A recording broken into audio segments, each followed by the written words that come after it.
कहानी की शुरुआत में हमें एक सुपर हीरो दिखाया जाता है जिसका नाम डेडपूल होता है और उसकी ड्रेस लाल रंग की होती है। वो एक टैक्सी में बैठकर कहीं जा रहा होता है। तभी वो पीछे की सीट से निकलकर आगे वाली सीट पर बैठ जाता है जहां टैक्सी को एक भारतीय ड्राइवर चला रहा होता है। जब डोपेंडर उससे पूछता है कि उसने ये लाल सूट क्यों पहना है तो वह बताता है कि वह कुछ बदमाशों का पीछा कर रहा है। वह 1 साल से एजैक्स नाम के एक वैज्ञानिक से अपने चेहरे को ठीक करवाने का इंतजार कर रहा है। इस बीच वह वैज्ञानिक सेना के एक बड़े अफसर के साथ डील कर रहा है और अपनी लैब में बनाए गए म्यूटेंट्स को युद्ध के हथियारों की तरह बेच रहा है। माल बिकने के बाद एजैक्स और उसके आदमी वहां से चले जाते हैं। डेडपूल अपनी मंजिल के करीब पहुंच जाता है। तभी उसे याद आता है कि वह अपना गोला बारूद का बैग भूल गया है। अब उसके पास सिर्फ एक छोटी सी पिस्तौल होती है। फिर डेडपूल डोपेंडर से हाथ मिलाता है और एक ब्रिज के ऊपर उतर जाता है। बाद में डेडपूल ब्रिज की रेलिंग पर बैठ जाता है और एक कागज में पेंटिंग बनाने लग जाता है। लेकिन कुछ समय बाद डेडपूल अपने दुश्मनों को आते हुए देखता है और वो एक गाड़ी में घुस जाता है और अंदर बैठे सभी बदमाशों को मार देता है। फिर वह दुश्मनों की लाशों का इस्तेमाल करके आने वाले बाइकर्स को बेहोश कर देता है जिससे एक बड़ा एक्सीडेंट हो जाता है। एक तस्कर का गला घोंटते समय एक और हथियारों से भरी गाड़ी आ जाती है। डेडपूल अपने पैरों से उसकी स्पीड बढ़ा देता है और थोड़ी देर बाद वह गाड़ी पलट जाती है। उसी समय कई लोगों के सिर अलग हो जाते हैं और शरीर पुल पर गिर जाते हैं। इस एक्सीडेंट की खबर टीवी पर चलती है और रिपोर्टर को लाल सूट वाले आदमी की बात करते सुनकर कोलोसस समझ जाता है कि ये सब डेडपूल ने किया है। वह तुरंत अपना नाश्ता छोड़ देता है और नेगासोनिक को अपने साथ चलने के लिए बुलाता है। सड़क पर हथियारबंद लोगों को देखकर ड्राइवर अपनी गाड़ियां छोड़कर भाग जाते हैं क्योंकि रास्ता बंद हो चुका था। एक्सीडेंट के बाद हथियारबंद लोग उस कार को घेर लेते हैं जिसमें डेडपूल छिपा होता है। क्योंकि उसकी पिस्तौल में सिर्फ 12 गोलियां हैं, वह तय करता है कि इन गोलियों का सही इस्तेमाल करेगा। अचानक एक तेज बाइकर आता है और गोली चलाता है। डेडपूल का शरीर फिर से ठीक होने लगता है और वह उस आदमी के सिर पर निशाना लगाता है, लेकिन वह भागने में सफल हो जाता है। अब उसके पास सिर्फ 7 गोलियां बची हैं और गलती न हो इसलिए वह कारों के बीच छिपकर आगे बढ़ता है। जैसे ही वह दुश्मनों के पास पहुंचता है वह हर मौके का फायदा उठाकर उनके सिर पर गोली मारता है। फिर वह एक बड़ा धमाका करता है ग्रेनेड फेंककर। जब डेडपूल अपनी जीत का जश्न मनाने रुकता है तभी एक बदमाश पीछे से आता है और मशीन गन से उसकी पीठ में गोली मार देता है। वह आदमी सोचता है कि डेडपूल मर गया, लेकिन जैसे ही वह पास आता है डेडपूल उसे सिर में गोली मार देता है। फिर वह अपनी बची हुई गोलियों से 3 और दुश्मनों को मार देता है और उसकी गोलियां खत्म हो जाती हैं। लेकिन उसे पता नहीं था कि एक दुश्मन म्यूटेंट है जो सिर में गोली लगने के बाद भी जिंदा है। इसलिए डेडपूल अपनी तलवार निकालता है और उसे 2 टुकड़ों में काट देता है। लेकिन ये समझने के लिए कि हम यहाँ तक कैसे पहुँचे हमें 2 साल पहले जाना होगा जब डेडपूल को गलत जगह पर गोली लगी थी। वेड विल्सन, जो उसका असली नाम है, गैविन मर्चेंट के पते पर पिज्जा डिलीवर करने जाता है। इस भाड़े के सैनिक को मेगन ओरलोव्स्की ने जेरेमी को डराने के लिए काम पर रखा था, जो अपनी डिलीवरी की नौकरी पर न होने पर भी उसे परेशान करता रहता है। एक पीछा करने वाले के रूप में वेड उस लड़के को लड़की से दूर रहने को कहता है और वार्निंग देता है कि अगर वह फिर उसके पास आया तो उसके कम से कम एक अंग को काट दिया जाएगा। जेरेमी के साथ मामला खत्म करने के बाद वेड मेगन के पास जाता है और कहता है कि वह आदमी अब उसे परेशान नहीं करेगा। वह लड़की उसे गले लगाती है और कहती है कि वेड उसका हीरो है। अच्छे लोगों से तुलना किए जाने से खुश न होकर वह वहाँ से चला जाता है और कहता है कि वह कभी सुपर हीरो नहीं बनेगा। वेड खुद को सिर्फ एक बुरा आदमी मानता है जो और भी बुरे लोगों को पीटने के लिए पैसे लेता है। काम पर एक और दिन बिताने के बाद वह सिस्टर मार्गरेट बार में ड्रिंक करने जाता है जहाँ वीजल काम करता है। वहाँ पहुँचते ही वह वहाँ बैठे लोगों के बीच झगड़ा शुरू कर देता है और बिना कुछ समझे ही लड़ाई शुरू हो जाती है। बू को एक मुक्का लगता है और वह बेहोश होकर जमीन पर गिर जाता है। फिर वीजल यह देखने जाता है कि क्या वह अभी भी सांस ले रहा है। जब उसे पता चलता है कि बू अभी भी जिंदा है तो वहाँ मौजूद सभी लोग निराश हो जाते हैं और फिर से पीने लगते हैं जैसे कुछ हुआ ही नहीं। कुछ मिनट बाद वैनेसा वेड के पास आती है और बात करते हुए वह उससे पूछता है कि 275 में उसे क्या मिल सकता है। वैनेसा जवाब देती है कि इस पैसे में वह वेड की इच्छा के हिसाब से 48 मिनट तक कुछ भी कर सकती है। चूँकि वह कुछ भी चुन सकता है, वेड उसे एक मनोरंजन पार्क ले जाने का फैसला करता है जहाँ वे दोनों 48 मिनट तक अलग अलग खेल खेलते हुए मजे करते हैं। लेकिन जब समय खत्म हो जाता है तो वे दोनों मस्ती जारी रखने का फैसला करते हैं और उसके बाद वे क्रिसमस तक कभी अलग नहीं होते। जब वेड वैनेसा को शादी के लिए प्रपोज करता है उस दिन वे दोनों उस खास पल की याद में एक साथ फोटो लेते हैं। लेकिन कुछ मिनट बाद वेड अचानक बेहोश हो जाता है और वैनेसा उसे अस्पताल ले जाती है। जांच के बाद पता चलता है कि उसे लिवर, फेफड़े, प्रोस्टेट और दिमाग का कैंसर है। यह खबर सुनकर वैनेसा खुद को संभालने की कोशिश करती है और डॉक्टर से इलाज के बारे में बात करती है। इस दौरान वेड अपनी मंगेतर के चेहरे को ध्यान से देखता रहता है जैसे वह उसे आखिरी बार देख रहा हो। आज के समय में डेडपूल एजैक्स का पीछा जारी रखता है और एक रहस्यमय बाइकर का पीछा करता है, यह सोचकर कि वही उसका दुश्मन है। उसे गिराने और कई लात मारने के बाद वह म्यूटेंट अपना हेलमेट उतारता है और यह पक्का करने के बाद बाद कि वही उसका टारगेट है, डेडपूल अपनी तलवार वैज्ञानिक के कंधे में घुसा देता है। जीवन और मौत के बीच फंसा वह आदमी समझने की कोशिश करता है कि उस पर हमला क्यों हो रहा है, क्योंकि वह अभी भी नहीं पहचान पाता कि मास्क के पीछे कौन है। तब वेड अपनी पहचान दिखाने का फैसला करता है और जैसे ही वह उस विलेन को खत्म करने वाला होता है जिसने उसे उस भयानक हालत में बदला था, तभी कोलोसस वहां आ जाता है और उसे दूर फेंक देता है। डेडपूल को याद आता है कि उसके कैंसर का पता चलने के बाद क्या हुआ था। रिपोर्ट आने के कुछ दिनों बाद वेड अस्पताल में भर्ती होने की तैयारी करता है। हालांकि उसे पता है कि उसकी बीमारी ठीक नहीं होगी। वह घर पर नहीं रहना चाहता ताकि वेनेसा भी उसके साथ उस मुश्किल हालत में न फंस जाए। वेड की बस यही इच्छा होती है कि अस्पताल जाने से पहले उसके पास कुछ अच्छी यादें हों। पूर्व भाड़े का सैनिक अपने दोस्त वीजल से अलविदा कहने के लिए उसी बार में जाता है जहां वह अक्सर जाता था। बारटेंडर उसे एक कार्ड देता है और बताता है कि पास वाली टेबल पर बैठा आदमी उसे ढूंढ रहा है। वेड के पास खोने के लिए कुछ भी नहीं होता। वह एजेंट स्मिथ से बात करने का फैसला करता है और पता चलता है कि सूट पहना हुआ वह आदमी एक रिक्रूटर है। वह रहस्यमय आदमी बताता है कि वह एक ऐसे संगठन के लिए काम करता है जो उसके कैंसर का इलाज कर सकता है और साथ ही उसे ऐसी ताकतें दे सकता है जिनका कई लोग सपना देखते हैं। यह सोचकर कि यह सब एक बड़ा झूठ है, वेड वहां से जाने का फैसला करता है। लेकिन उस रात वह एजेंट स्मिथ की बातों को भूल नहीं पाता। ये सोचकर कि वेनेसा को उसकी मौत का दुख नहीं सहना पड़े, वह अपने इलाज का एकमात्र मौका लेने का फैसला करता है। डेडपूल को दूर फेंकने और एजैक्स की जान बचाने के बाद कोलोसस एक बार फिर उस म्यूटेंट को एक्समैन में शामिल होने के लिए मनाने की कोशिश करता है। लेकिन एंटी हीरो साफ कहता है कि वह कभी अच्छे लोगों के क्लब का हिस्सा नहीं बनेगा और कोलोसस को हटाकर अपना बदला पूरा करना चाहता है। इसी बहस के दौरान एजैक्स वहां से भाग निकलता है और यह जानकर कि उसका चेहरा ठीक करने वाला वही आदमी भाग गया, डेडपूल गुस्से में आ जाता है और उस म्यूटेंट पर हमला कर देता है। लेकिन बड़ी समस्या ये है कि उसके हमले से कोलोसस को कोई नुकसान नहीं होता, बल्कि खुद डेडपूल घायल हो जाता है। उसकी मुट्ठियां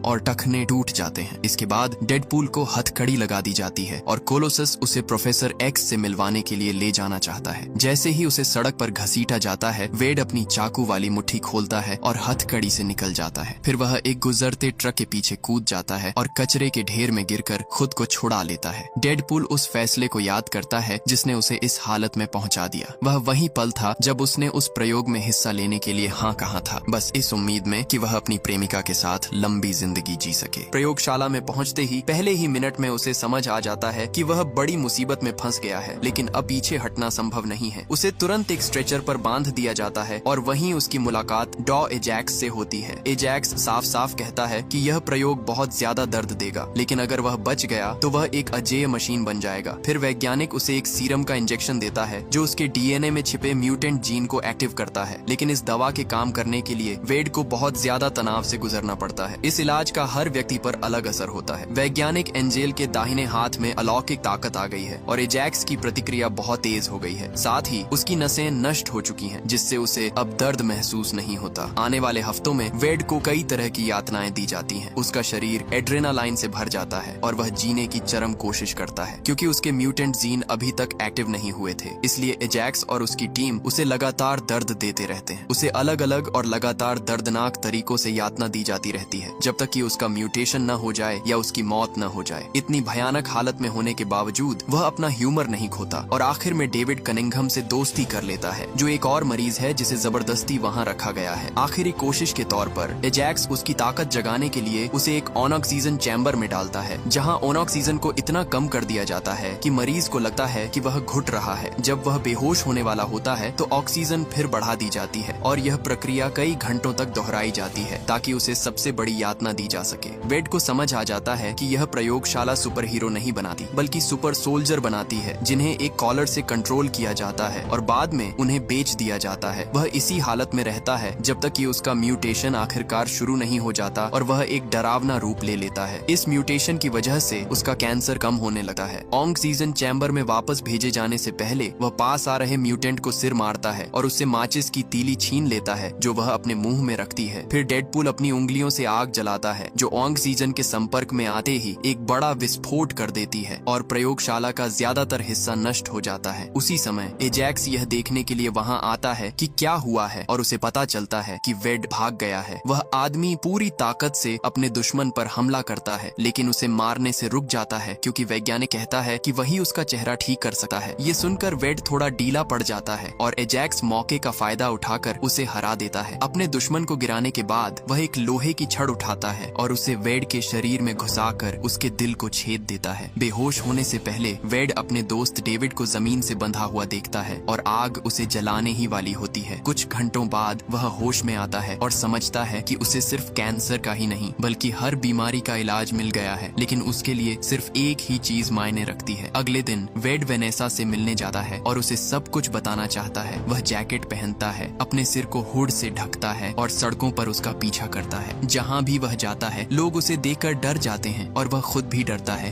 कि वेनेसा उसे देखकर कैसे रिएक्ट करेगी और कहीं उसे ठुकरा न दे। आखिर में वेड वहाँ से चला जाता है। वह फैसला करता है कि पहले एजैक्स को ढूंढेगा और अपना चेहरा ठीक करवाएगा, उसके बाद ही वेनेसा से मिलेगा। अपने दोस्त से बात करते हुए वह अपनी पूरी योजना बताता है। वह कहता है कि वह उन गुंडों का पीछा करेगा जो उस लैब में काम करते हैं जब तक उसे कोई ऐसा इंसान न मिल जाए जो उसे एजैक्स तक पहुंचा सके। उसका दोस्त उसे सलाह देता है कि वह एक कॉस्ट्यूम पहने ताकि अपना चेहरा छिपा सके और लोगों को डरा न सके, और दूसरा यह कि उसका दुश्मन यह न जान पाए कि वह जिंदा है। इसी दौरान वीजल से बात करते हुए वेड अपना कोड नेम डेडपूल रखने का फैसला करता है। फिर वह घर जाता है और अपनी एंटी हीरो वाली ड्रेस बनाना शुरू करता है। पहले वह एक सफेद स्वेटशर्ट पहनता है और सूती कपड़े से बना मास्क लगाता है जिससे वह मौत के फरिश्ते जैसा दिखता है। लेकिन इस ड्रेस की समस्या यह होती है कि मिशन के बाद वह पूरा खून से भर जाता है, इसलिए वह दूसरी प्लानिंग करता है और खून छिपाने के लिए लाल सूट बनाता है। कुछ मिशन के बाद वह अपने सूट को और बेहतर बना लेता है और अपने पुराने भाड़े के सैनिक वाले स्किल्स का इस्तेमाल करके एजैक्स के एक आदमी का पीछा करता है क्योंकि वैज्ञानिक गायब हो चुका था। जहाँ भी वह जाता है डेडपूल लोगों को मारता जाता है और उससे पूछताछ करना मुश्किल हो जाता है क्योंकि वह उन्हें बोलने से पहले ही खत्म कर देता है। कई महीनों बाद उसे वही आदमी मिल जाता है जिसने उसे भर्ती किया था। वह आदमी किसी नए शिकार को फंसाने की कोशिश कर रहा था। डेडपूल उसका पीछा करता है, उसे पकड़ लेता है और कुछ यातना देने के बाद उसे एजैक्स के बारे में सारी जानकारी निकलवा लेता है। फिर डेडपूल अपने पुराने दोस्त को सरप्राइज देने के लिए एक टैक्सी लेता है और वहीं उसकी मुलाकात डोपेंडर से होती है। इसके बाद की कहानी हमें पहले से पता है। घायल और परेशान होकर वेड घर लौटने का फैसला करता है। लैब से भागने के बाद वह अल नाम की एक अंधी महिला के साथ रहता है। जब दरवाजा खटखटता है अल अपनी छड़ी उठाती है और हमला करने की कोशिश करती है, लेकिन गलती से वैक्यूम क्लीनर से टकराकर गिर जाती है। फिर वेड दरवाजा खोलता है और देखता है कि बूढ़ी औरत एक अलमारी जोड़ने की कोशिश कर रही थी जो अभी आई थी, लेकिन उसने उसमें पेंच लगाना भूल गई थी और पूरा फर्नीचर टूट जाता है। दिन भर सब कुछ गलत होने से परेशान होकर डेडपूल अपने कमरे में चला जाता है। उधर एजैक्स अपने ठिकाने पर पहुंचता है और एंजेल को बताता है कि उसे लाल सूट वाले आदमी की असली पहचान पता चल गई है। अपने घाव ठीक करने के बाद वह उसे ढूंढने की योजना बनाता है। वह तय करता है कि इस बार वह उसे पहले ही पकड़ लेगा। वेड सोने की तैयारी करता है और अल उसके पास बैठ जाती है। वह उसे पिछले महीनों में दिए गए साथ के लिए धन्यवाद देता है और अपने छोटे हाथ से उसके चेहरे को छूता है। अल उसे सलाह देती है कि वह वेनेसा के पास जाए। उसका मानना है कि अगर वेनेसा उससे प्यार करती है तो वह उसकी शक्ल की परवाह किए बिना उसे अपना लेगी, लेकिन म्यूटेंट कहता है कि बूढ़ी औरत सिर्फ ऐसा बोल रही है क्योंकि वह उसे देख नहीं सकती, वरना समझ जाती कि वह ऐसा क्यों दिखता है। जब तक उसका चेहरा ठीक नहीं हो जाता वह वेनेसा से बात नहीं कर सकता। कुछ घंटों बाद एजैक्स और उसका साथी एंजेल सिस्टर मार्गरेट बार पहुंचते हैं। यही वह जगह है जहां एजेंट स्मिथ पहली बार वेड से मिला था। वह आदमी वीजल से पूछताछ करता है, लेकिन वह कहता है कि उसने कभी वेड विल्सन नाम के किसी आदमी को नहीं जाना। तभी एंजेल को वेड और वेनेसा की एक फोटो मिलती है जो वेड ने अस्पताल जाने से पहले अपने दोस्त के लिए याद के तौर पर छोड़ी थी। फिर वह म्यूटेंट वीजल की गर्दन पकड़ लेता है, लेकिन एजैक्स उसे छोड़ने को कहता है। जब बार के सभी लोग उन पर बंदूक तान देते हैं तो वीजल अपने दोस्त को फोन करता है और बताता है कि विलेन वेनेसा के पीछे पड़े हैं। ये सुनकर वेड तुरंत उस नाइट क्लब की तरफ भागता है जहां वेनेसा काम करती है और उसे ढूंढते हुए अंदर चला जाता है। जैसे ही वह वेनेसा को देखता है वह धीरे धीरे उसके पास जाता है, लेकिन उससे पहले कि वेनेसा उसे देख पाए वह छिप जाता है क्योंकि इतने समय बाद भी वह उसकी प्रतिक्रिया से डर रहा होता है। फिर वह बाथरूम में जाता है ताकि हिम्मत जुटा सके उससे बात करने की। इसके बाद वह बाहर आता है और क्लब का एक कर्मचारी वेनेसा को बताता है कि कोई उससे बाहर मिलना चाहता है। वेनेसा जल्दी से बाहर जाती है उस रहस्यमय आदमी से मिलने और अंधेरे में खड़े नकाबपोश आदमी को देखकर समझ जाती है कि वह वेड है। लेकिन तभी एजैक्स सामने आ जाता है और एंजेल उसे पकड़ लेता है। वेड को वेनेसा कहीं नहीं मिलती तो वह अपने दोस्त से पूछता है कि वह कहाँ है और वीजल कहता है कि उसने उसे देखा था। जब वेड क्लब से बाहर निकलता है तो उसे एक छोटा सा गिफ्ट मिलता है जो एजैक्स ने छोड़ा होता है और तभी उसे समझ आता है कि वेनेसा को एजैक्स ने किडनैप कर लिया है। ये जानते ही दोनों दोस्त तुरंत घर लौटे हैं और गुस्से में वेड अपने रास्ते में आने वाली हर चीज तोड़ देता है। तभी उसे एजैक्स का एक मैसेज मिलता है जो वेनेसा के फोन से भेजा गया होता है। एजैक्स उसे दोपहर में कबाड़खाने में मिलने को कहता है। डेडपूल घर के सारे हथियार एक बैग में भर लेता है क्योंकि वह जानता है कि कि यह लड़ाई आसान नहीं होगी। जाने से पहले वह उस बूढ़ी औरत से कहता है कि वह उससे प्यार करता है और इतने समय तक अपने साथ रखने के लिए धन्यवाद देता है, क्योंकि वह इस लड़ाई में अकेला कमजोर पड़ सकता है। इसलिए डेडपूल एक्समैन के घर जाता है और कोलोसस और किशोर नेगासोनिक से मदद मांगता है, क्योंकि उनकी वजह से ही एजैक्स पहले भाग गया था। एक बार फिर डोपेंडर को बुलाया जाता है ताकि वह तीनों को कबाड़ खाने तक छोड़ सके। रास्ते में वेड उससे पूछता है कि क्या उसने उस लड़की को पटाया। ड्राइवर कहता है कि उसने कोशिश की, लेकिन उसका कजिन बांडू उससे ज्यादा अच्छा और स्मार्ट है, इसलिए अब उसे किडनैप करना पड़ेगा। और उसी समय बांडू उसकी कार की डिक्की में बंद होता है। ये सुनकर डेडपूल खुश होता है, लेकिन कोलोसस के सामने अच्छा दिखने के लिए उसे समझाना पड़ता है, जो पीछे बैठकर सब सुन रहा होता है। जब वे वहाँ पहुँचते हैं तो ड्राइवर अपने दोस्त को अलविदा कहता है और तीनों कार से उतर जाते हैं। इसके बाद वेड और उसके साथी एजैक्स के ठिकाने की तरफ बढ़ते हैं। वेड को याद आता है कि वह अपना गन बैग टैक्सी में भूल गया है। अब लगभग दोपहर हो चुकी है और डोपेंडर जा चुका है। डेडपूल पुराने तरीके से लड़ने का फैसला करता है और सिर्फ अपनी 2 तलवारों के साथ दुश्मनों का सामना करता है। अचानक कई हथियारबंद सैनिक उसे घेर लेते हैं और एंजल सामने आकर उन्हें आगे बढ़ने से रोकती है। उसका मिशन डेडपूल को मारना है, लेकिन कोलोसस उससे लड़ने लगता है ताकि वेड वेनेसा को बचाने पर ध्यान दे सके। लेकिन कोलोसस को एक ही मुक्के में गिरा दिया जाता है और नेगासोनिक को बीच में आना पड़ता है। वह लड़की दौड़कर एंजेल को दूर फेंक देती है। तभी एंजेल सैनिकों को गोली चलाने का आदेश देती है और कोलोसस एक ट्रक का टायर उठाकर उन पर फेंक देता है। फिर कोलोसस और एंजेल आमने सामने लड़ने लगते हैं। उधर डेडपूल और नेगासोनिक गोलियों से बचने के लिए मलबे के पीछे छिप जाते हैं। फिर वेड अपना अंडरवियर फाड़कर उसे सफेद झंडे की तरह दिखाता है। जब सैनिक गोली चलाना बंद करते हैं तो वह कहता है कि अगर वे हथियार डाल दें तो वह उन्हें छोड़ देगा, लेकिन उसकी बात काम नहीं करती और सैनिक फिर से गोली चलाने लगते हैं। अब डेडपूल के पास लड़ने के अलावा कोई रास्ता नहीं बचता और वह उन पर हमला कर देता है, जिससे उनके शरीर 2 हिस्सों में कट जाते हैं और सिर अलग हो जाते हैं। उधर कोलोसस और एंजेल अभी भी लड़ रहे होते हैं और नेगासोनिक डेडपूल को दूसरी मंजिल तक पहुंचने में मदद करती है, जहां एजैक्स और वेनेसा होते हैं। वह अपनी ताकत से डेडपूल को धातु की प्लेट के साथ ऊपर फेंक देती है। आखिरकार वेड अपने दुश्मन के सामने पहुंच जाता है। वह देखता है कि वेनेसा ऑक्सीजन चैम्बर के अंदर फंसी हुई है और वह उसे बचाने का वादा करता है। तभी वेनेसा समझ जाती है कि नकाब के पीछे वेड ही है। वह गुस्सा हो जाती है और एजैक्स चैम्बर की ऑक्सीजन बंद कर देता है। फिर वह 2 कुल्हाड़ियों से डेडपूल पर हमला करता है। दोनों के बीच लड़ाई शुरू हो जाती है और वेड अपनी एक तलवार चैम्बर में फेंक देता है ताकि बाहर की हवा अंदर जा सके। अब उसके पास सिर्फ एक तलवार बचती है और एजैक्स उसकी दूसरी तलवार भी तोड़ देता है। अब उसे बिना हथियार के लड़ना पड़ता है। उधर एंजेल लगातार कोलोसस को मार रही होती है और एक तार से उसका गला घोंट रही होती है। इसी बीच वेनेसा तलवार की मदद से खुद को छुड़ा लेती है और उस बंधन से बाहर आ जाती है। डेडपूल और एजैक्स की लड़ाई जारी रहती है और एजैक्स डेडपूल के सूट से एक छोटा चाकू निकाल लेता है और उस पर हमला करता है। वह उसके सिर पर वार करता है और उसके चेहरे पर लगातार मुक्के मारता है। तभी वेनेसा चैम्बर से बाहर निकलती है और अपनी तलवार से एजैक्स की पीठ में वार कर देती है। डेडपूल ठीक से खड़ा नहीं हो पा रहा होता और सही से सोच भी नहीं पा रहा होता। वह वेनेसा को जमीन पर देखता है और उसे अजीब छोटे छोटे कार्टून जैसे दिखने लगते हैं। तभी एजैक्स उठता है और कोलोसस को बचाने की कोशिश में वेनेसा पर हमला करता है। नेगासोनिक अपनी पूरी ताकत का इस्तेमाल करती है और एक बड़ा विस्फोट कर देती है, जिससे पूरा इलाका हिल जाता है। अब तक डेडपूल ठीक हो चुका होता है और सिर की चोट के बाद वह एजैक्स पर फिर से हमला करता है। साथ ही वेनेसा को गिरते मलबे से बचाने की कोशिश करता है। दूसरी मंजिल टूट रही होती है और सब नीचे गिर रहे होते हैं। वेड फैसला करता है कि वह वेनेसा को फिर से ऑक्सीजन चैम्बर में रख दे ताकि वह गिरने से बच सके। जब कोलोसस देखता है कि सब कुछ टूट रहा है तो वह दोनों लड़कियों को लेकर वहाँ से निकल जाता है। तभी पूरा इलाका गिर जाता है। जिस चैम्बर में वेनेसा होती है वह मलबे के नीचे दब जाता है। कुछ मिनट बाद म्यूटेंट्स उसे बचा लेते हैं और वह बिना ज्यादा चोट के बाहर आ जाती है। तभी वेड वहाँ आता है और जैसे ही उसे लगता है कि सब ठीक हो गया है, तभी एजैक्स फिर से सामने आ जाता है और उस पर हमला करता है। दोनों मलबे से बाहर आते हैं और मौका मिलते ही डेडपूल उसकी दोनों बाहें तोड़ देता है। वह कहता है कि एजैक्स उसका चेहरा ठीक कर देगा, लेकिन ये सुनकर एजैक्स हंसने लगता है। वह कहता है कि वेड का कोई इलाज नहीं है और उसे हमेशा इसी चेहरे के साथ जीना पड़ेगा। ये देखकर डेडपूल वह छोटी पिस्तौल उठाता है जो ऑल ने उसे दी थी और वह उसका इस्तेमाल उस आदमी का दिमाग उड़ाने के लिए करना चाहता है। लेकिन तभी कोलोसस आ जाता है और उसे अपना बदला लेने से पहले रोकता है और उसे सही फैसला लेने के लिए समझाने लगता है। जब म्यूटेंट हीरो बनने पर अपना भाषण दे रहा होता है, डेडपूल ट्रिगर दबा देता है और अपना मिशन पूरा कर देता है। इसके बाद कोलोसस अपना सारा नाश्ता उल्टी कर देता है और कोलोसस और नेगासोनिक किनारे खड़े होकर देखते हैं जब वेड वेनेसा को समझाने की कोशिश करता है। वेनेसा बहुत गुस्सा हो जाती है और उसे कई बार घूंसे मारती है। जब वह अपना गुस्सा निकाल लेती है तो वेड उससे माफी मांगता है कि वह बिना बताए चला गया और कभी वापस नहीं आया। वह कहता है कि वह उससे बात करने से डर रहा था क्योंकि वह अब वैसा नहीं दिखता जैसा वह पहले था। तब वैनेसा उसका मास्क हटाती है और पहले वुल्वरिन वाला चेहरा दिखाई देता है। फिर जब वह दूसरा मास्क हटाती है तो उसका असली चेहरा देखकर चौंक जाती है, लेकिन वह कहती है कि कुछ समय बाद, कुछ ड्रिंक्स के बाद वह उस चेहरे को भी किस कर सकती है। म्यूटेंट्स वैनेसा की इस बात से हैरान हो जाते हैं और वेड उन्हें जेवियर मेंशन वापस जाने को कहता है। जाने से पहले कोलोसस कहता है कि एक दिन वह उसे एक्स-मैन में जरूर शामिल करेगा। वैनेसा को वेड के नए रूह की आदत पड़ जाती है और वह उसे पहले की तरह ही प्यार से किस करती है। अपनी डेटिंग एनिवर्सरी के हफ्ते में डेडपूल दुनिया भर में घूमता है और एक इंटरनेशनल क्रिमिनल संगठन के लोगों को खत्म करता है। पूरे एशियाई कार्टेल को खत्म करने के बाद वह अमेरिका वापस आता है आखिरी लीडर को पकड़ने के लिए। वह अकेले ही उनके ठिकाने पर पहुंचता है और ड्रग्स लैब को पूरी तरह से तबाह कर देता है। वहाँ एक भाड़े का सैनिक होता है जिसका नाम सर्गेई वेसेनकोव है, जो बंकर में छिपकर कैमरों से सब देख रहा होता है। डेडपूल लैब में मौजूद सभी लोगों को खत्म कर देता है। इसके बाद वह बंकर के दरवाजे पर जाता है और सर्गेई को बाहर आने के लिए कहता है, लेकिन तभी और सैनिक आ जाते हैं और डेडपूल को वहाँ से भागकर डोपेंडर की टैक्सी में बैठना पड़ता है क्योंकि उसे अपनी एनिवर्सरी के लिए देर हो रही होती है। वह डोपेंडर से कहता है कि उसे घर छोड़ दे जहाँ वैनेसा उसका इंतजार कर रही होती है। वह उसे एक आर्केड टोकन देता है जो उनकी पहली मुलाकात की याद होती है और वैनेसा उसे अपना बर्थ सर्टिफिकेट देती है जिससे पता चलता है कि वह अब बच्चा चाहती है। दोनों खुश होकर बच्चे के नाम के बारे में बात करने लगते हैं। तभी वेड को लगता है कि बाहर कोई है और वह वैनेसा को छिपने के लिए कहता है, जिससे वह दरवाजे पर चली गोली से बच जाती है। तभी सर्गेई के आदमी अंदर घुसते हैं और गोलीबारी शुरू कर देते हैं, लेकिन वेड किचन के चाकुओं से उन्हें एक एक करके मार देता है। सभी दुश्मनों को खत्म करने के बाद वह वैनेसा को उठने के लिए कहता है और देखता है कि वह सुरक्षित है, लेकिन जैसे ही वह बाहर आती है सर्गेई दरवाजे पर आ जाता है और डेडपूल पर गोली चलाता है, लेकिन निशाना चूक जाता है और गोली वैनेसा के दिल में लग जाती है। वेड तुरंत खिड़की से कूदकर सर्गेई के पीछे भागता है, लेकिन सड़क पर एक गाड़ी उसे टक्कर मार देती है जिससे सर्गेई भागने लगा है, लेकिन थोड़ी दूर जाकर एक पिकअप ट्रक उसकी कार से टकरा जाता है और उसकी गाड़ी रुक जाती है। वह भागने की कोशिश करता है, लेकिन वेड उसे पकड़ लेता है और सड़क के बीच में उसे पकड़कर खड़ा रहता है जब तक कि दोनों को एक एम्बुलेंस टक्कर नहीं मार देती। वैनेसा की मौत के बाद वेड पूरी तरह टूट जाता है और अपना समय शराब पीने और ड्रग्स लेने में बिताता है। 3 दिन बार में बिताने के बाद वह अपने पुराने घर जाता है जहाँ उसकी मुलाकात अल नाम की अंधी महिला से होती है जो पहले उसके साथ रहती थी। वैनेसा की मौत के लिए खुद को जिम्मेदार मानते हुए वेड फर्श पर लेट जाता है और जो कुछ हुआ है उसका दुख मनाने लगता है और उसे समझाने की कोशिश करती है, लेकिन हमेशा की तरह डेडपूल उसकी एक भी बात नहीं सुनता और अलग अलग तरीकों से खुद को मारने की कोशिश करता है। वह एक भालू के पिंजरे में कूदता है और खुद को और अपने अपार्टमेंट को उड़ाने की कोशिश करता है, लेकिन यह कोशिश भी फेल हो जाती है। इसके बाद वेड एक अजीब सी जगह पर पहुंच जाता है जो किसी नरक जैसी लगती है, जहां उसकी मुलाकात वैनेसा की आत्मा से होती है। उसे देखकर वेड खुश हो जाता है और उसके पास जाने की कोशिश करता है, लेकिन उसे पता चलता है कि उन दोनों के बीच एक अदृश्य दीवार है। आखिरी बार उसे छूने की चाह में वह उसे पुकारता है, लेकिन वैनेसा कहती है कि उसका दिल अभी सही जगह पर नहीं है। वेड उसकी बात नहीं समझता और उसे छूने की कोशिश करता है, लेकिन कुछ ही सेकंड में उसे वापस जिंदा दुनिया में खींच लिया जाता है। उसी समय कोलोसस उस अपार्टमेंट में आता है जहां डेडपूल के शरीर के टुकड़े पड़े होते हैं और वह उन टुकड़ों को एक बैग में डालकर उसे एक्स-मेंशन ले जाता है। डेडपूल का शरीर फिर से जुड़ने के बाद कोलोसस उसे एक्स-मेन में शामिल होने का ऑफर देता है और उसे वहां के नियम समझाने लगता है, लेकिन वेड प्रोफेसर जेवियर की व्हील चेयर चुरा कर भागने लगता है। हालांकि कोलोसस उसे आसानी से पकड़ लेता है। वेड फिर से अपनी प्रेमिका के खोने का दुख मनाने लगता है। कोलोसस उसे समझाता है कि अब एक्स-मैन ही उसका परिवार है और यह सुनकर डेडपूल वहीं रहने का फैसला कर लेता है। उसी समय रसेल नाम का एक लड़का एसेक्स अनाथालय पहुंचता है, जो एक ऐसी जगह है जहां म्यूटेंट्स का इलाज करने की कोशिश की जाती है। वहां उसका स्वागत एक पागल डायरेक्टर करता है जो मानता है कि म्यूटेंट्स बीमार हैं और उन्हें खत्म कर देना चाहिए। जब उसे लगता है कि रसेल को संभालना आसान नहीं है तो वह सभी बच्चों को इकट्ठा करता है और रसेल को बिजली का झटका देता है ताकि सब उसे देखें। कई दिनों तक इस यातना को सहने के बाद रसेल तंग आ जाता है और अपनी आग वाली ताकत का इस्तेमाल करके स्टाफ पर हमला कर देता है, जिससे पूरे अनाथालय में अफरा तफरी मच जाती है। पुलिस उसे रोक नहीं पाती, इसलिए एक्स-मैन को बुलाया जाता है। कोलोसस वेड को अपने साथ चलने के लिए मना लेता है। जैसे ही वे वहां पहुंचते हैं, डेडपूल को लगता है कि कुछ गड़बड़ है और वह रसेल के पास जाने लगता है, लेकिन लड़का डर जाता है और एली नाम की एक एक्स-मैन पर हमला कर देता है। एली खुद को बचाने के लिए फोर्स फील्ड का इस्तेमाल करती है। अब डेडपूल लड़के को शांत करने की कोशिश करता है, लेकिन वह उस पर भी हमला करने लगता है और एक आग का गोला कोलोसस पर मारता है, जिससे वह दूर जा गिरता है। यह देखकर डेडपूल अपने हथियार निकालता है और रसेल से सरेंडर करने को कहता है, लेकिन कोलोसस उसे रोकता है और याद दिलाता है कि एक्स-मैन का पहला नियम है कि किसी की जान नहीं लेनी चाहिए। नियम मानते हुए डेडपूल अपनी बंदूक नीचे रख देता है और धीरे धीरे लड़के के पास जाता है ताकि उसका भरोसा जीत सके। लेकिन जैसे ही वह पास पहुंचता है, डायरेक्टर बाहर आ जाता है और रसेल फिर से गुस्से में आ जाता है। वह डेडपूल पर हमला करता है और उसे तीसरी मंजिल तक फेंक देता है। अब तंग आकर डेडपूल तीसरी मंजिल से कूदता है और अपनी कटाना तलवार सीधे रसेल के माथे पर मारता है, जिससे वह बेहोश हो जाता है। अब पुलिस उसके गले में एक कॉलर लगा देती है, जिससे उसकी शक्तियां बंद हो जाती हैं। डायरेक्टर हिचकिचाता है, लेकिन डेडपूल कहता है कि अब से उसके लोग लड़के की देखभाल करेंगे। लेकिन रसेल गिरफ्तार होने या कहीं और ले जाने की गुहार लगाता है। यह देखकर डेडपूल स्टाफ को उसे छूने से रोकता है और खुद जांच करने लगता है। उसे रसेल की गर्दन पर घाव के निशान मिलते हैं और पूछने पर रसेल बताता है कि यह उन्होंने ही किया है। यह सुनकर डेडपूल गुस्से में आ जाता है और भाषण देने लगता है। वह कहता है कि वह हमेशा हीरो नहीं बनना चाहता और फिर एक कर्मचारी के माथे पर गोली मार देता है। इसके बाद डायरेक्टर और बाकी लोग छिपने लगते हैं, लेकिन कोलोसस डेडपूल को पकड़ लेता है। डेडपूल को समझ नहीं आता कि क्या हो रहा है और कोलोसस उसे रोकते हुए कहता है कि वह गलत कर रहा है। वह बताता है कि उसने यह इसलिए किया क्योंकि बच्चों के साथ गलत हो रहा था। लेकिन एक्समैन कहते हैं कि वे जज नहीं हैं और इस समय किसी को दोषी नहीं ठहरा सकते। इसके बाद पुलिस डेडपूल के गले में भी एक कॉलर लगा देती है और डेडपूल और रसेल दोनों को आइस बॉक्स भेज दिया जाता है, जो अमेरिका की सबसे बड़ी म्यूटेंट जेलों में से एक है। रसेल कहता है कि उन्हें वहाँ के सबसे ताकतवर कैदी से दोस्ती करनी चाहिए और वेड कहता है कि वहाँ एक राक्षस रहता है। वह बताता है कि एक राक्षस है जो जमीन के नीचे रहता है और उनके काम के लिए एकदम सही रहेगा, लेकिन अभी उन्हें इस पर ध्यान नहीं देना चाहिए क्योंकि कॉलर की वजह से उसकी शक्तियाँ बंद हो चुकी हैं। वेड फिर से एक आम इंसान बन जाता है और अपनी बीमारी की वजह से धीरे धीरे कमजोर होने लगता है। धीरे धीरे हालत इतनी खराब हो जाती है कि उसकी जान तक जाने लगती है। अब वेड को जेल में एक सामान्य कैदी की तरह रहना पड़ता है और वह अपने दिन रसेल के साथ बिताता है। लेकिन दूसरे कैदियों से लड़ाई होने के बाद और रसेल की वजह से पिटने के बाद डेडपूल थक जाता है और कहता है कि वह अब उससे दोस्ती नहीं रखना चाहता। यह सुनकर रसेल बहुत दुखी हो जाता है। तभी एक रहस्यमय आदमी आता है। वह एसेक्स इंस्टीट्यूट में हुई घटना की रिपोर्ट देखता है और अपनी एडवांस टेक्नोलॉजी से कुछ हथियार बनाना शुरू करता है। सब कुछ तैयार होने के बाद वह आदमी जेल में घुस जाता है और रसेल और वेड की सेल ढूंढकर उनकी तरफ बढ़ता है। रास्ते में आने वाले सभी गार्ड्स को हराते हुए वह आगे बढ़ता जाता है। उसे पता होता है कि उसके हथियार इन मजबूत सेल्स पर काम नहीं करेंगे, इसलिए वह कंट्रोल रूम में जाता है और वहाँ बम लगाकर सिस्टम उड़ा देता है। इससे सारे कंप्यूटर खराब हो जाते हैं और जेल की सभी सेल खुल जाती हैं, जिससे कैदी आजाद हो जाते हैं। ये सोचकर कि वह आदमी उसका पीछा कर रहा है, वेड रसेल से कहता है कि वह दूसरी दिशा में भाग जाए। लेकिन जब उसे पता चलता है कि वह आदमी सच में उसी के पीछे है, तो वह फैसला करता है कि वह उसकी रक्षा करेगा और उससे लड़ने लगता है। रसेल को बचाने की कोशिश के बावजूद वेड बहुत कमजोर होता है और बीमारी की वजह से वह पीछे पड़ जाता है। लड़ाई के दौरान वह आदमी डेडपूल के कॉलर पर गोली मार देता है, जिससे वह धीरे धीरे खराब हो जाता है और उसकी हीलिंग पावर वापस आने लगती है। अब उसकी अमृता भी लौट आती है। ऐसा लगता है कि वह रहस्यमय आदमी हार गया है और वह रसेल की तरफ बढ़ता है उसे मारने के लिए। लेकिन जैसे ही वह गोली चलाने वाला होता है, डेडपूल उठता है और उस पर कूद जाता है, जिससे दोनों दूसरी मंजिल पर गिर जाते हैं और कॉलर पूरी तरह निकल जाता है। अब वेड फिर से पूरी ताकत में आ जाता है। वह अजीब साइबोर्ग फिर से रसेल पर हमला करता है और जमीन तोड़ देता है, जिससे वह नीचे गिर जाता है। लेकिन जैसे ही रसेल गिरता है, डेडपूल पूरी तरह ठीक हो जाता है और उस आदमी को लोहे की रॉड से मारने लगता है। मौका देकर वह उसकी बंदूक छीन लेता है और पूरी ताकत से गोली चलाता है, जिससे वह आदमी दूर जा गिरता है। इसके बाद वेड उसके पास जाता है और उससे पूछता है कि वह कौन है। वह आदमी कहता है कि उसका नाम केबल है और वह भविष्य से आया है। उसी समय वह एक मैग्नेटिक डिवाइस का इस्तेमाल करता है और अपनी बंदूक वापस खींच लेता है। फिर छत पर गोली चलाता है, जिससे ऊपर का स्टील स्ट्रक्चर गिर जाता है और लगभग वेड पर गिर जाता है। लेकिन वेड हार नहीं मानता और उसका पीछा करता है, जिससे दोनों के बीच फिर से भयंकर लड़ाई शुरू हो जाती है। हालांकि अब उसकी ताकत वापस आ गई है, फिर भी लड़ाई में उसकी बांह टूट जाती है और उसकी जांघ में गहरा घाव हो जाता है। उसे एक जोरदार मुक्का भी लगता है, जिससे वेनेसा का आर्केड टोकन दूर जा गिरता है। लड़ाई जीतने के बाद केबल उस टोकन को याद के रूप में रख लेता है, लेकिन वेड उसे खोना नहीं चाहता और उसे वापस लेने के लिए उठता है, लेकिन उसे फिर से एक जोरदार मुक्का पड़ता है और वह कुछ कर नहीं पाता। अब वेड लगभग कमजोर हो जाता है। केबल उससे पूछता है कि वह रसेल की रक्षा क्यों कर रहा है। यह जाने बिना कि रसेल सुन रहा है, वेड कहता है कि उसे उसकी कोई परवाह नहीं है। यह सुनकर रसेल टूट जाता है और गार्ड्स के सामने सरेंडर करने दौड़ता है। तभी वेड केबल के एक ग्रेनेड का पिन खींच देता है, जिससे एक बड़ा विस्फोट होता है, इतना बड़ा कि दोनों जेल से बाहर बर्फीले पहाड़ों में जा गिरते हैं। दोनों बर्फ पर लुढ़कते जाते हैं और केबल किसी तरह एक चट्टान पकड़कर रुक जाता है। लेकिन वेड इतना भाग्यशाली नहीं होता और उसका सिर एक चट्टान से टकरा जाता है और वह पूरी तरह बेहोश होकर एक जमी हुई झील में गिर जाता है। पानी को छूते ही वेड एक बार फिर उसी नरक में पहुंच जाता है और अंदर जाने की भीख भीख मांगता है, लेकिन जब वैनेसा उसे कोई जवाब नहीं देती तो वह पिछली बार कही गई बातों के बारे में सोचने लगता है और आखिरकार उसे समझ आता है कि रसेल ही वो जगह है जहाँ उसका दिल होना चाहिए। यह समझते ही वेड एक बार फिर इंसानों की दुनिया में लौट आता है और जमे हुए पानी से बाहर निकलकर सीधे बार में चला जाता है। बारटेंडर वीजल से बात करते हुए उसे पता चलता है कि म्यूटेंट्स को कुछ दिनों में एक और हाई सिक्योरिटी जेल में भेजा जाएगा। ये सुनकर वेड रसेल को बचाने के लिए एक टीम बनाने का फैसला करता है और कुछ लोगों का इंटरव्यू लेना शुरू करता है। वह अपनी टीम का नाम एक्स फोर्स रखता है। अब जब वेड की टीम तैयार हो जाती है, वीजल बार से निकलकर अपने घर जाने लगता है। तभी केबल उससे जानकारी लेने के लिए उसका पीछा करता है। वेड का दोस्त वीजल डरपोक होता है और वह जेल में एक्स फोर्स के लोगों के बारे में रसेल की पूरी जानकारी दे देता है। जेल में रसेल वेड की बात मानकर एक कैदी से पुडिंग चुरा लेता है, जिससे मेस हॉल में एक बड़ा झगड़ा शुरू हो जाता है। जब सब लोग लड़ाई में उलझे होते हैं तो रसेल तहखाने में मौजूद उस राक्षस के पास जाता है जिसका जिक्र डेडपूल ने किया था और उसे अपनी खाने की ट्रे दे देता है। इस तरह वह उस राक्षस से दोस्ती कर लेता है। ट्रांसफर के दिन रसेल और बाकी कैदियों को एक ट्रक में बिठाकर दूसरी जेल ले जाया जाता है। प्लान के मुताबिक डेडपूल और एक्स फोर्स के सदस्य हेलीकॉप्टर से कूदकर ट्रक पर उतरने की कोशिश करते हैं, लेकिन तेज आंधी की वजह से टीम के सारे सदस्य एक एक करके नीचे गिर जाते हैं और अपनी जान गंवा देते हैं, सिर्फ डोमिनो को छोड़कर, जो अपनी जबरदस्त किस्मत की ताकत से सुरक्षित नीचे उतर जाती है और चुपचाप अंदर घुस जाती है। ट्रक के अंदर डोमिनो ड्राइवर को बाहर फेंक देती है और खुद ट्रक चलाने लगती है, लेकिन उसी समय केबल भी आ जाता है और किसी तरह ट्रक के अंदर चढ़ जाता है। अंदर पहुंचते ही केबल को पता चलता है कि डेडपूल उनके पीछे स्कूटर लेकर आ रहा है, तो वह कैदियों वाली केबिन को फेंकने लगता है ताकि उसे गिरा सके, लेकिन वेड किसी तरह बच जाता है। बाहर डेडपूल अपनी बाइक से कूदकर ट्रक में चढ़ने की कोशिश करता है, लेकिन गलती कर बैठता है और बुरी तरह जमीन पर गिर जाता है। लेकिन जैसे ही वह उठता है उसे कैदियों वाली गाड़ी कुचल देती है। गाड़ी के बोनट पर चढ़कर वेड ड्राइवर को मार देता है और अपनी कटाना से गाड़ी की स्पीड बढ़ा देता है और दूसरे हाथ से स्टीयरिंग संभालता है, मतलब वह बाहर से ही गाड़ी चला रहा होता है। इधर डोमिनो केबल से लड़ने की कोशिश करती है, लेकिन आसानी से हार जाती है। जैसे ही केबल उसे मारने वाला होता है तभी डेडपूल आखिरी सेकंड में आकर उसे बचा लेता है। फिर वह अपनी चिप वापस मांगता है और दोनों के बीच फिर से लड़ाई शुरू हो जाती है। डोमिनो वापस स्टीयरिंग संभालती है, लेकिन जब वह ट्रक रोकने की कोशिश करती है तो उसे पता चलता है कि गोलियों की वजह से ब्रेक फ्लूइड लीक हो चुका है। वह किसी तरह गाड़ी को धीमा करने की कोशिश करती है। तभी केबल डेडपूल पर गोली चलाने लगता है और डेडपूल अपनी कटाना से हवा में ही गोलियों को काट देता है, लेकिन फिर भी उसे कई गोलियां लग जाती हैं। उसी समय रसेल अपने केबिन का दरवाजा एक छुपी हुई पेन से खोल लेता है और जब डेडपूल और केबल लड़ रहे होते हैं तो वह उस राक्षस के पिंजरे तक पहुंच जाता है और उसे आजाद कर देता है। आखिरकार जुगरनॉट नाम का वो राक्षस बाहर आता है और जमीन पर इतनी जोर से मुक्का मारता है कि सड़क में बड़ा गड्ढा बन जाता है और ट्रक पलट जाता है। जब वे जमीन पर गिरते हैं, जुगरनॉट अपनी कैद से बाहर आता है और सीधे डेडपूल की तरफ बढ़ता है और उसके शरीर को एक साधारण कैंडी बार की तरह दो हिस्सों में फाड़ देता है। अब बिना पैरों के डेडपूल अपने कहे के लिए माफी मांगने की कोशिश करता है, लेकिन रसेल कहता है कि अब उसे उसकी जरूरत नहीं है और वह जुगरनॉट की मदद से अपना बदला जारी रखेगा। इस इमोशनल विदाई के बाद रसेल वहाँ से चला जाता है, जबकि डोमिनो डेडपूल के शरीर को उठाकर अपार्टमेंट में ले जाती है ताकि उसके पैर फिर से उग सकें। जब वे इंतजार कर रहे होते हैं तभी वीजल आता है और उन्हें बताता है कि केबल ने उसे धमकाया है। उसी समय केबल भी अपार्टमेंट में आ जाता है। हालांकि सबको लगता है कि वह उन्हें मारने आया है, लेकिन टाइम ट्रैवलर उनसे मदद मांगता है। केबल बताता है कि रसेल एसेक्स इंस्टीट्यूट के डायरेक्टर को मार देगा और अगर ऐसा हुआ तो उसे ये सब पसंद आने लगेगा और वह एक खतरनाक विलेन बन जाएगा। कुछ साल बाद भविष्य में उसका बड़ा रूप केबल की पत्नी और बेटी को मार देगा। वह यह भी कहता है कि वह अकेले ही रसेल को रोक सकता था, लेकिन अब जुगरनॉट उसके साथ है, इसलिए उसे मदद की जरूरत है। वेड पूछता है कि वह टाइम में पीछे जाकर इस समस्या को आसान तरीके से क्यों नहीं सुलझाता, लेकिन केबल बताता है कि उसकी टाइम मशीन में लिमिट है और उसमें सिर्फ 2 चार्ज थे, जिनमें से एक वह इस्तेमाल कर चुका है, इसलिए अब उसके पास सिर्फ एक ही चार्ज बचा है। ये सुनकर वेड को समझ आता है कि अगर उसे भी ऐसा मौका मिलता तो वह भी वैनेसा को बचाने के लिए पीछे जरूर जाता। इसलिए वह केबल के साथ टीम बनाने के लिए तैयार हो जाता है, लेकिन वह नहीं चाहता कि वह अपने दोस्त का खून अपने हाथों से करे। इसलिए वह केबल से कहता है कि रसेल को मारने से पहले उसे उससे बात करने का मौका दिया जाए। उसे एहसास होता है कि जुगरनॉट से लड़ने के लिए 2 लोग काफी नहीं होंगे, इसलिए वेड डोपेंडर को बुलाता है और उसे कहता है कि उन्हें टैक्सी से एक्स मेंशन ले चले। वहाँ जाकर डेडपूल कोलोसस से माफी मांगता है और उसे रसेल और जुगरनॉट के बारे में सब कुछ बताता है, लेकिन एक्स मैन मदद करने से मना कर देते हैं क्योंकि वे अभी भी उससे नाराज होते हैं। इसके बाद वेड कहता है कि उसका दिल अभी भी सही जगह पर नहीं है और फिर से टैक्सी में बैठ जाता है। अब वे एसेक्स इंस्टीट्यूट की तरफ बढ़ते हैं। अनाथालय पहुंचने पर वेड केबल का जला हुआ टेडी बियर देखता है और उससे पूछता है कि वह इसे हर समय अपने साथ क्यों रखता है। केबल बताता है कि इस भालू पर उसकी बेटी का खून लगा हुआ है। उधर रसेल और जुगरनॉट इंस्टीट्यूट के दरवाजे पर पहुंचते हैं और डेडपूल की टीम उसे रोकने की कोशिश करती है, लेकिन रसेल गुस्से में दरवाजा तोड़ देता है और डायरेक्टर के पीछे भागता है, जबकि वह लड़का अपने टारगेट का पीछा करते हुए पूरे इंस्टीट्यूट में घूम रहा होता है। बाहर डेडपूल और डोमिनो जुगरनॉट से लड़ रहे होते हैं। केबल के पास एडवांस हथियार और स्किल्स होने के बावजूद वे कुछ खास नहीं कर पाते और वेड और केबल दोनों जुगरनॉट के सामने आसानी से हार जाते हैं। डोमिनो उसके चेहरे पर ग्रेनेड लॉन्चर से हमला करती है, लेकिन उससे भी कोई खास फर्क नहीं पड़ता। तभी डेडपूल को होश आता है और उसे एहसास होता है कि कोलोसस ने अपना मन बदल लिया है और अब वह उनकी मदद करने आ रहा है, क्योंकि वही एकमात्र ऐसा है जो जुगरनॉट का सामना कर सकता है। कोलोसस दौड़कर आता है और जुगरनॉट के हेलमेट पर जोरदार मुक्का मारता है, लेकिन इतना ताकतवर होने के बावजूद कोलोसस जुगरनॉट से कमजोर होता है और जीतने के लिए उसे चालाकी से लड़ना पड़ता है। जब एक्स-मैन जुगरनॉट से लड़ रहे होते हैं, तभी डोमिनो इंस्टीट्यूट के अंदर घुस जाती है और बच्चों को बचाने के लिए नर्सों से लड़ती है, लेकिन उसकी जबरदस्त किस्मत की वजह से ज्यादातर दुश्मन अपने आप ही खत्म हो जाते हैं। स्टाफ हटने के बाद डोमिनो बच्चों को लेकर बाहर निकलने की कोशिश करती है, लेकिन एग्जिट पर आग लगी होने की वजह से वे सब फंस जाते हैं। तभी जुगरनॉट एक बस को खिड़की से अंदर फेंक देता है, जो उनके लिए एक रास्ता बन जाती है। उसी समय वेड और केबल बाहर नर्सों को खत्म कर देते हैं और आखिरकार रसेल तक पहुंच जाते हैं, लेकिन डायरेक्टर सामने होने के बावजूद रसेल जरा भी नहीं रुकता और अपनी ताकत से उन पर हमला कर देता है, जिससे केबल को अपनी शील्ड से बचाव करना पड़ता है। जब केबल को समझ आता है कि रसेल अपना बदला लेने पर अड्डा है, तो वह बंदूक उठाकर उसे मारने की तैयारी करता है, लेकिन डेडपूल उसे रोकता है और कहता है कि अभी भी समय है। दोनों मिलकर रसेल को शांत करने की कोशिश करते हैं। उसी समय एली और यूकियो भी इंस्टीट्यूट पहुंच जाते हैं और कोलोसस की मदद के लिए जुगरनॉट से लड़ने लगते हैं। यूकियो एक एनर्जी चेन से जुगरनॉट के पैरों को बांध देती है और कोलोसस उसकी पीठ पर हाई वोल्टेज तार लगा देता है। फिर एली अपनी ताकत से उसे पूल में फेंक देती है, जहां उसे जोरदार करंट लगता है। अब सिर्फ रसेल बचता है। वेड धीरे धीरे उसके पास जाता है और उसे समझाने की कोशिश करता है कि किसी की जान मत लो। रसेल माफी तो मान लेता है, लेकिन कहता है कि वह किसी पर भरोसा नहीं करता और गुस्से में वेड की पीठ जला देता है और उसे दूर फेंक देता है। यह देखकर कि वह फेल हो गया है, वेड अपने गले में न्यूट्रलाइजिंग कॉलर पहन लेता है और आखिरी कोशिश के लिए रसेल की तरफ बढ़ता है। उसी समय केबल अपनी बंदूक की तरफ दौड़ता है और आखिरी गोली से रसेल को मारने की कोशिश करता है, लेकिन तभी वेड समझ जाता है और गोली के सामने कूद जाता है, जो उसके दिल में लगती है। ये देखकर रसेल को एहसास होता है कि वह गुस्से में अंधा हो गया था और उसे अपनी गलती का पछतावा होता है। उसी समय केबल के पास रखा भालू जिस पर खून लगा था, उसके धब्बे गायब हो जाते हैं, जिससे पता चलता है कि भविष्य बदल गया है और उसका परिवार बच गया है। कोलोसस वेड के गले से कॉलर हटाने की कोशिश करता है, लेकिन वेड मना कर देता है और कहता है कि अब उसका दिल सही जगह पर है। अपने आखिरी पलों में वेड सबको अलविदा कहता है, खासकर केबल और रसेल को। इसके बाद वह फिर से उसी नरक में पहुंच जाता है और आखिरकार वेनेसा से मिल पाता है, लेकिन वेनेसा कहती है कि अभी उसका समय नहीं आया है। धरती पर केबल फैसला करता है कि वह वेड की किस्मत बदल देगा और अपनी आखिरी टाइम ट्रैवल चार्ज का इस्तेमाल करता है। वह वापस उसी समय में जाता है जब वे इंस्टीट्यूट पहुंचे थे। वह चुपचाप वेड का आर्केड टोकन उस जगह रख देता है जहां गोली लगने वाली होती है। इस तरह जब वेड रसेल को बचाने के लिए कूदता है तो गोली टोकन पर लगती है और उसका असर खत्म हो जाता है। वेड तुरंत समझ जाता है कि केबल ने क्या किया है और कहता है कि अब वह भविष्य में वापस नहीं जा पाएगा, लेकिन केबल कहता है कि उसका परिवार सुरक्षित है और वही सबसे जरूरी है। सब कुछ ठीक होने के बाद रसेल वेड का कॉलर हटा देता है और दोनों साथ चल पड़ते हैं। तभी डायरेक्टर आता है और उन्हें अपमानित करने लगता है, लेकिन उसी समय डोपेंडर अपनी टैक्सी से आकर उसे कुचल देता है और उसका अंत हो जाता है। कुछ समय बाद एली और यूक्यू केबल की घड़ी ठीक कर देते हैं और उसे वेड को दे देते हैं। अब टाइम ट्रैवल की ताकत के साथ वेड अपने अपार्टमेंट में लौटता है और सर्गेई को वेनेसा को मारने से पहले ही खत्म कर देता है। इस तरह वह वेनेसा को बचा लेता है। इसके बाद वेड वुल्वरिन की पुरानी कहानी में जाता है और अपने पुराने अजीब वर्जन को खत्म कर देता है। साथ ही वह रयान रेनॉल्ड्स को ग्रीन लैंटर्न करने से भी रोक देता है। इस तरह दुनिया की सारी बुरी चीजें रुक जाती हैं और वेड शांति से अपनी जिंदगी जी सकता है, कम से कम तब तक जब तक वह फिर से कोई गड़बड़ न कर दे। तो आपको ये फिल्म कैसी लगी नीचे कमेंट में जरूर बताएं और अगर वीडियो पसंद आया हो तो लाइक करें और ऐसे ही मूवी रिकैप्स के लिए चैनल को सब्सक्राइब करें। मिलते हैं अगली वीडियो में।